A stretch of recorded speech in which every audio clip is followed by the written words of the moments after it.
अल्हम्दुलिल्लाहि वहदा वस्सलातु वस्सलामु अला मन ला नबिय्य बअदा व अला आलिहि व अस्हाबिहि अजमईन व मन तबिअ बिहसान इला यौमिद्दीन अम्मा बाद फ़अऊज़ु बिल्लाहि मिनश शैतानिर रजीम बिस्मिल्लाहिर रहमानिर रहीम वलक़द अलिमतुमुल्लज़ीना अतदौ मिनकुम फ़िस्सब्ति फ़क़ुल्ना लहुम कूनू क़िरदतन ख़ासिईन। బనీ ఇస్రాయిల్ జాతి ప్రజల యొక్క ప్రవర్తన అల్లాహ్ సుబ్హానహు వ తఆలా తెలియపరుస్తూ, వారికి శనివారము ప్రార్థనా దినంగా మేము నియమించిన తర్వాత శనివారము ఏ పని కూడా చేయకూడదు అని ఒక శాసనము అల్లాహ్ సుబ్హానహు వ తఆలా బనీ ఇస్రాయిల్పై నియమించారు. ఆ శనివారం నాడు వారికి ఒక జాతి ప్రజలకి చేపలు ఎక్కువగా పడేవి, చేపలు వేట ఎక్కువగా పడేవి. మిగతా రోజుల్లో చేపలు పడేవి కాదు. అల్లాహ్ సుబ్హానహు వ తఆలా శనివారం చేపలు పట్టొద్దు అంటే మరి ఆ రోజే ఎక్కువగా చేపలు పడుతున్నాయి కాబట్టి ఆ రోజు ఏం చేయాలని చెప్పి ఆలోచించి వారు శనివారం కాకుండా శుక్రవారం వలలు వేసి శనివారం తెల్లవారుజామున బోల్డ్ చేపలు పడేవి, ఆదివారం తెల్లవారుజామున దాన్ని లాగేవారు. ఆ చేపలు తీసుకెళ్ళి మార్కెట్లో అమ్మేవారు.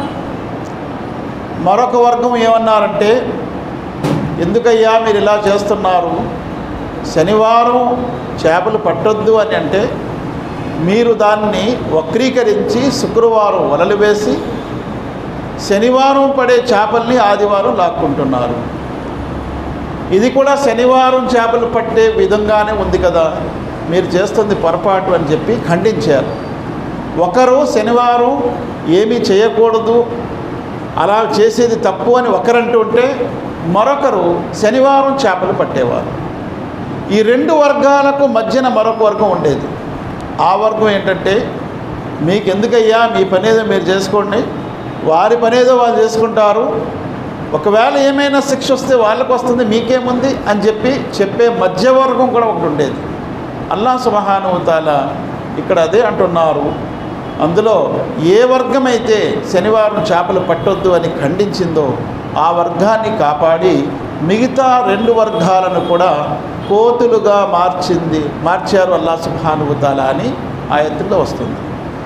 వకుల్నా లహుం కూను కిరదతన్ ఖాసియిన్, మీరు నీచమైన హీనాదీనమైన కోతులుగా మారిపోండి అంటే, కొంతమంది ఏమన్నారంటే వారందరూ కోతులుగా మారారు అని చెప్పి ఖురాన్లో ఆయతుంది. మరి మరొక చోట కోతులు మరియు పందులుగా మారారు అని ఉంది. ఇక్కడ సూర మాయిదాలో సూరా నంబర్ 5 ఆయత్ నంబర్ 60లో కూను కిరదతన్ ఖనాజీర అని రెండు ఉంది. కిరద అంటే కోతులు, ఖనాజీర్ అంటే పందులు.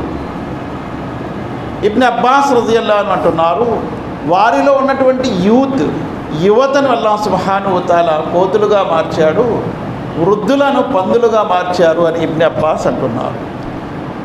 ఆ తర్వాత ఆయతులో అల్లాహ్ అంటున్నారు, సుమ్మ కసత్ ఖులూబుకుమ్ మిన్ బాది జాలిక ఫహియ కల్ హిజారతి అవ్ అసద్దు ఖష్వ వ ఇన్న మినల్ హిజారతి లమా యతఫజ్జరు మిన్హుల్ అన్హార్ వ ఇన్న మిన్హా లమా యషక్కకు ఫయఖ్రుజు మిన్హుల్ మా వ ఇన్న మిన్హా లమా యహ్బితు మిన్ ఖష్యతిల్లాహ్.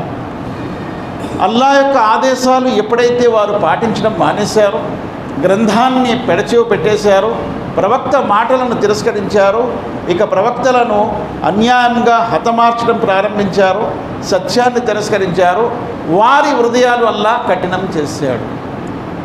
ఎంత కఠినం చేశాడు? రాళ్ళ కంటే కఠినమైపోయాయి వారి హృదయాలు. కసత్ ఖులూబుకుమ్ మిన్ బాది జాలిక ఫహియ కల్ హిజారతిన్ ఔ అషద్దు ఖస్వ, రాళ్ళ కంటే కఠినమైపోయింది అంటున్నారు. ఆ తర్వాత అల్లాహ్ అంటున్నారు, కొన్ని రాళ్ళు అందులో నుంచి నీళ్లు ప్రవాహం వస్తూ ఉంటాయి, మరికొన్ని రాళ్ళు భయముతో పైనుంచి కిందకి పడిపోతాయి. అల్లాహ్ సుబ్హానహు వ తఆలా 3 రకాల రాళ్ళ గురించి చెప్తున్నాడు. వఇన్న మినల్ హిజారతి లమా యతఫజ్జరు మినుల్ అన్హార్ వఇన్న మిన్హా లమా యషక్కకు ఫయఖ్రుజు మినుల్ మా వఇన్న మిన్హా లమా యహ్బితు మిన్ ఖష్యతిల్లా. కొన్ని రాళ్ళు నిత్యము నీళ్లు ప్రవహిస్తూ ఉంటాయి అందులో నుంచి, కొన్ని కొండల నుంచి. కొన్ని రాళ్ళు అకస్మాత్తుగా పగిలి అందులో నుంచి నీళ్ళు వస్తాయి. మరి కొన్ని రాళ్ళు కొండ చర్యలపై నుంచి కింద భయముతో కింద పడిపోతాయి. కానీ వీరి హృదయాలు ఆ రాళ్ళ కంటే కఠినమైపోయాయి అని అల్లాహ్ సుబ్హానహు వ తఆలా ఒక ఉపమానం ఇస్తున్నాడు. మరి అలాగే ముందుకు వెళ్తే అల్లాహ్ సుబ్హానహు వ తఆలా అంటున్నారు, నేను వారితో వాగ్దానం తీసుకున్నాను. అఖజ్న మీసాక బనీ ఇస్రాయిల లా తఅబుదూన ఇల్లల్లా. ఆ వాగ్దానం ఏంటి? 10 ఆదేశాలు, 10 కమాండ్మెంట్స్ దాన్ని అంటారు. ఆ 10 ఆదేశాల్లో అల్లాహను తప్ప మీరు ఇంకెవరిని ఆరాధించకండి, తల్లిదండ్రులతో సద్భావనతో మసలుకోండి, పొరుగువారితో సద్భావనతో మసలుకోండి, అనాథల పట్ల సద్భావనతో మసలుకోండి, అలాగే మీరు వ్యభిచరించకండి. ఇలాంటి ఒక 10 ఆదేశాలు అందులో ఉన్నాయి. బనీ ఇస్రాయిల్ సూరాలో ఇన్షాల్లా చాలా వివరణగా వస్తాయి 17వ సూరాలో. ఆ తర్వాత అల్లా అంటున్నారు, వారి హృదయాలలో ఆవు దూడ యొక్క వఉష్రిబు ఫీ ఖులూబిహిల్ ఇజ్ల బికుఫ్రిహిం, వారి హృదయాలలో ఆవు దూడ యొక్క ప్రేమను నింపేశాను నేను. ఎందుకంటే వారి యొక్క అవిశ్వాసం కారణంగా వారు కలిమా చదివారు, ముస్లిమ్స్ అయ్యారు, మూసా అలైహిస్సలాంని విశ్వసించారు, మూసా అలైహిస్సలాం వెంట వెళ్ళారు. అల్లాహ్ సముద్రం కూడా తెరిచాడు, సముద్రము తెరిచి వాళ్ళని దారి చూపించాడు, ఫిరౌన్ని ఉంచాడు. అయినప్పటికీ వారి హృదయంలో మాత్రము ఆవు దూడ యొక్క ప్రేమ బయటికి రాలేదు. అందుకే మూసా అలైహిస్సలాం గ్రంథం కోసం వెళ్తే 40 రోజుల గురించి కింద వీరు ఆవు దూడని పూజించడం స్టార్ట్ చేశారు. అలా ఎవరి హృదయాల్లోనైతే షిర్క్ ఉంటుందో ఆ షిర్క్ కారణంగా వారు ఎన్నటికి కూడా విశ్వాసులు కాలేరనే విషయం ఇక్కడ అల్లాహ్ చెప్తున్నారు. తర్వాత అలాగే ముహమ్మద్ సల్లల్లాహు అలైహి వసల్లం వారితో యూదులు వచ్చి అడిగారు, ఓ ప్రవక్త ముహమ్మద్, మీపై దైవవాణి వహీని ఎవరు దించుతున్నారు, ఎవరు తీసుకొస్తున్నారు, ఏ దూత వస్తున్నారు? ముహమ్మద్ సల్లల్లాహు అలైహి వసల్లం అన్నారు, జిబ్రైల్ వస్తున్నారు. జిబ్రైల్ మా యొక్క శత్రువు, జిబ్రైల్ని మేము నమ్మము. మన్ కాన అదువ్వలి జిబ్రీల ఫఇన్నహు నజ్జల అలా ఖల్బిక బిఇజ్నిల్లా. ఎవరైతే జిబ్రైల్తో శత్రుత్వం చేస్తున్నారో వినండి, ఆ జిబ్రైల్ దూతే మహాప్రవక్త ముహమ్మద్ సల్లల్లాహు అలైహి వసల్లం వారిపై వహీ అవతరింపజేస్తున్నాడు. ఒకవేళ మీరు జిబ్రైల్తో శత్రుత్వం చేస్తే మీకాయిల్ కూడా మీ శత్రువే, ఇస్రాఫీల్ కూడా మీ శత్రువే, అల్లాహ్ కూడా మీ శత్రువే, సమస్త దైవదూతలు మీ శత్రువులే, దైవ ప్రవక్తలందరూ మీ శత్రువులే. వీరి వ్యవహారం చూడండి ఎలాగుందో. దైవదూతలలో జిబ్రైల్ని మేము నమ్మము అంటున్నారు. ఎందుకు అని అడిగితే ఆయన శిక్షలు తీసుకొస్తాడు, అందుకే మేము నమ్మము. మరి అల్లాహ్ ఏమంటున్నారు? ఓ ప్రవక్త వారితో చెప్పు, ఫఇన్నల్లాహ అదువ్వుల్ లిల్ కాఫిరీన్.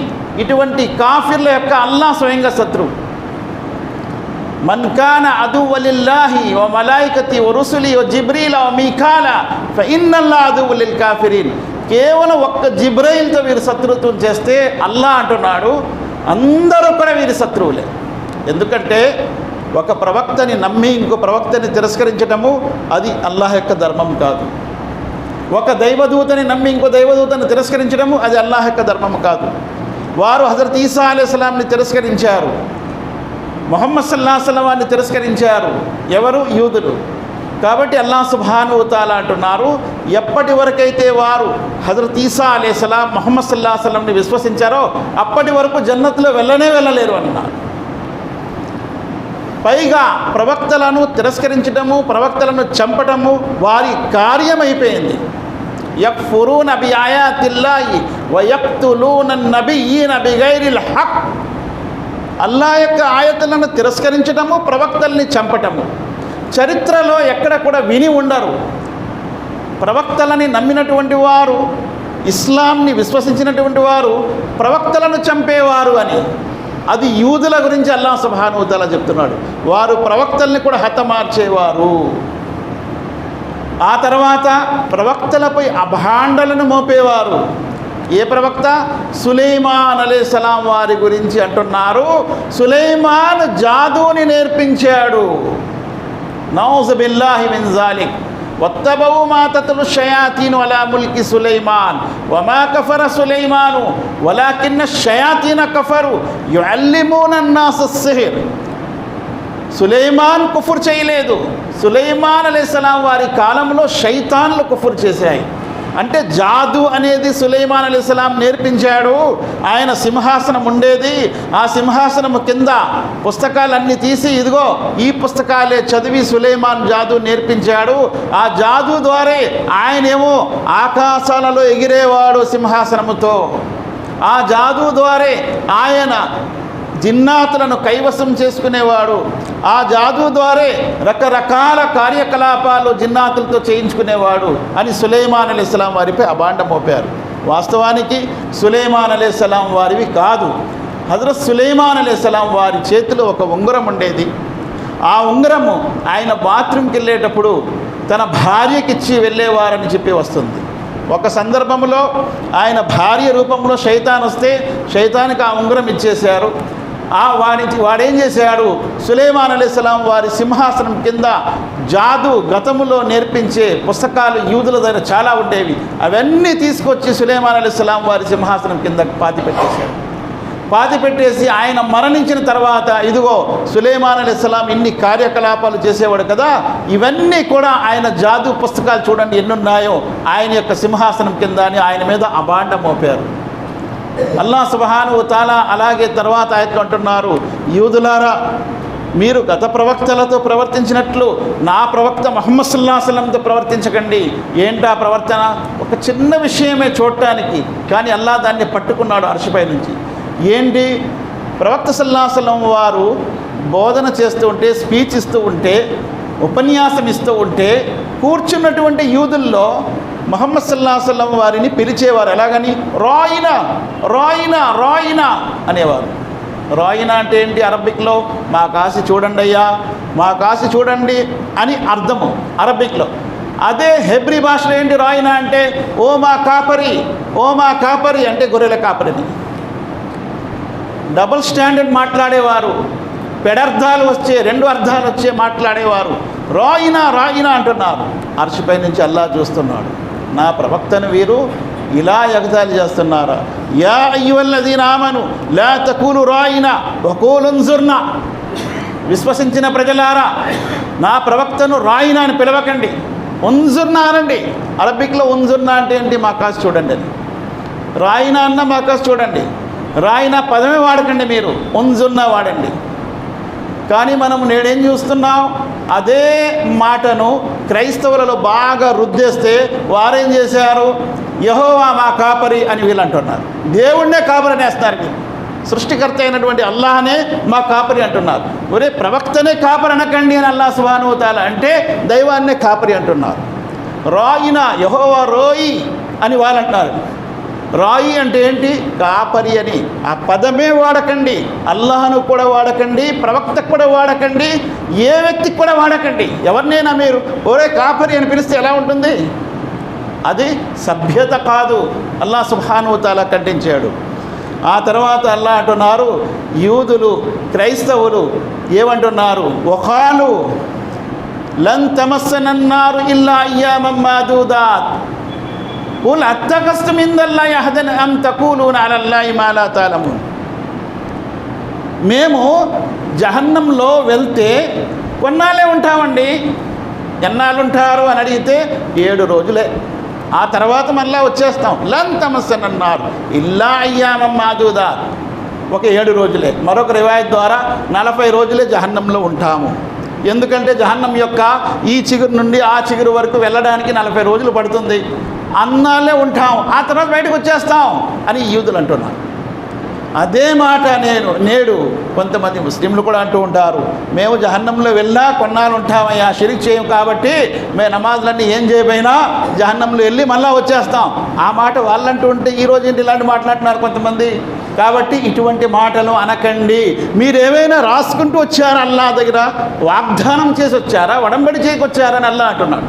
కుల తఖస్తు ఇందల్లాహి అహదన్ ఫలన్ యుక్లిఫల్లాహు అహద అం తఖూలూన అలల్లాహి మా లా తఅలమూన్. మీరు అల్లాహ్పై తెలియని మాటలు ఆపాదిస్తున్నారు, అలా ఆపాదించకండి. అందుకే అల్లాహ్ అన్నారు, ఫవైలుల్ లిల్లదీన యక్తుబూనల్ కితాబ బిఐదీహిం సుమ్మ యఖూలూన హాదా మిన్ ఇందిల్లాహ్. వారు స్వయం హస్తాలతో రాసి ఏమండేవారు, ఇది అల్లాహ్ వద్ద నుండి వచ్చిన గ్రంథము అనేవారు. మరి ఇన్ని పుస్తకాలు వీళ్ళ దగ్గర ఉన్నవి ఎక్కడి నుండి వచ్చాయి? అల్లాహ్ సుబ్హానహు వ తఆలా ఒకటి పంపిస్తే వీరు 10 తయారు చేశారు. మహాప్రవక్త ముహమ్మద్ సల్లల్లాహు అలైహి వసల్లం వారు వెళ్ళిన తర్వాత హదీసుల సేకరణ గురించి ఇమాం బుఖారీ రహ్మతుల్లాహి అలైహి భూలోకం అంతా తిరిగితే 6 లక్షల హదీసులు సేకరించారు. ఆ తర్వాత అన్నారు, ఇందులో కేవలం 1 లక్ష హదీసులు మాత్రమే సహీ హదీసులు ఉన్నాయి, 5 లక్షలు కల్పితాలు ఉన్నాయి. మరి దాన్ని వేరు చేయడానికి ముహద్దీసులు శ్రమించి సహీ అని జైఫ్ అని వేరు చేస్తూ ఇప్పటి వరకు కూడా మనము ఎన్నో హదీసులు గతంలో పాటించాము, కానీ అది మౌదు, అది జైఫ్ అని తెలియగానే వెంటనే దాన్ని ఆచరించడం కూడా మానేశాము. ఉదాహరణకు ఇప్పుడే సోదరులు ఎవరో సబ్బిస్మ రబ్బి కాలా అంటే సుభాన్ రబ్బి రాలా అని అన్నారు.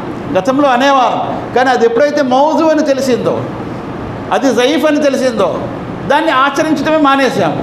ఇలా ఎన్నో హదీసులు కల్పితాలయ్యాయి. గత గ్రంథాల్లో కూడా ఎన్నో మానవ రచనలు కలిసిపోయాయి. కానీ అల్హమ్దులిల్లాహ్ అల్లాహ్ సుబ్హానహు వ తఆలా దయ వలన ఖురాన్ మాత్రం కలుషితం అవ్వలేదు. గత గ్రంథాలు ధార్మిక గ్రంథాల్లో కల్పితం అయిపోయి స్వయంగా తన చేతులతో రాసి ఇది అల్లాహ్ వైపు నుంచి పంపబడిన గ్రంథం అని చెప్పి వారు అనేవారు. ఇవన్నీ విషయాలు అల్లాహ్ సుబ్హానహు వ తఆలా సూర బహ్రాలో చాలా విషయాలు తీసుకొచ్చి యూదుల గురించి చర్చించాడు. ఎందుకు చర్చించాడు? పని లేక కాదు, మీరలా అవ్వకండి అంటే మనల్ని అల్లాహ్ సుబ్హానహు వ తఆలా పాఠం చెప్తున్నాడు. అందుకే మేము చదువుతున్నాము, వింటున్నాము, ఏదో కాలక్షేపానికి అల్లాహ్ అది చెప్పలేదు. మీరు కూడా అలాగే అవుతారు అని ప్రవక్త సల్లల్లాహు అలైహి వసల్లం చెప్పి వెళ్ళారు. యూదులు కుడి చెప్పు అయితే ఎడమ చెప్పు అవుతారు మీరు అన్నారు. అలా కాకండి, జాగ్రత్త సుమా, అలా అయ్యారంటే మీ గతి కూడా వారి మాదిరిగా అయిపోతుంది అని హెచ్చరించారు. కాబట్టి మనము ఆ విషయాలను జాగ్రత్తగా పరిశీలించి అలా కాకుండా ఉండటానికే 5 పూటలు సూరే ఫాతిహాలో గైరిల్ మగ్దూబి అలైహిం వలజ్జాలీన్ అని రోజు చదువుతున్నాం. అల్లాహ్ మమ్మల్ని మగ్జూబ్ నుండి జాలిన్ నుండి కాపాడు. మగ్జూబ్ ఎవరు? నీ ఉగ్రత ఎవరిపై కురిసిందో ఆ యూదులు. జాలిన్ ఎవరు? ఎవరైతే మార్గము తప్పిపోయారో ఆ క్రైస్తవులు. ఈ 2 మార్గాల నుండి మమ్మల్ని కాపాడని రోజు నమాజ్లో మనం 5 పూటలు అల్లాహ్ ముందు నిలబడి 14 సార్లు ఫజర్, జోహర్, అసర్, మగ్రిబ్, ఇషా 17 సార్లు పూర్తిగా రోజు సూర ఫాతిహాలో తప్పనిసరిగా మనం అంటూ ఉన్నాం. అల్లాహ్ సుబ్హానహు వ తఆలాతో దువా చేస్తూ నేను ముగిస్తున్న. అల్లాహ్ ఖురాన్ మరియు హదీస్ 2 చదువుతూ వాటిని ఆచరిస్తూ ఆ విషయాల్ని తెలియని వారి వరకు అందించే భాగ్యాన్ని ప్రసాదించుగాక. అల్లాహ్ బ్రతికినన్నాళ్ళు ఇస్లాంపై బ్రతికే భాగ్యం ప్రసాదించు, మరణము ఈమాన్పై ప్రసాదించు.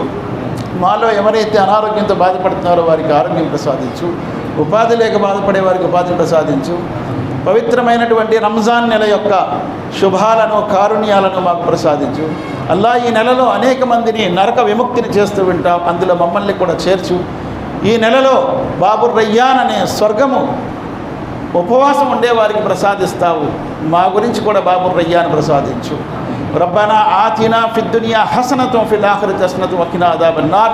సుబ్హాన రబ్బిక రబ్బిల్ ఇజ్జతి అమ్మా యసిఫూన్ వ సలామున్ అలల్ ముర్సలీన్ వల్హమ్దులిల్లాహి రబ్బిల్ ఆలమీన్ బిరహ్మతిక యా అర్హమర్ రాహిమీన్.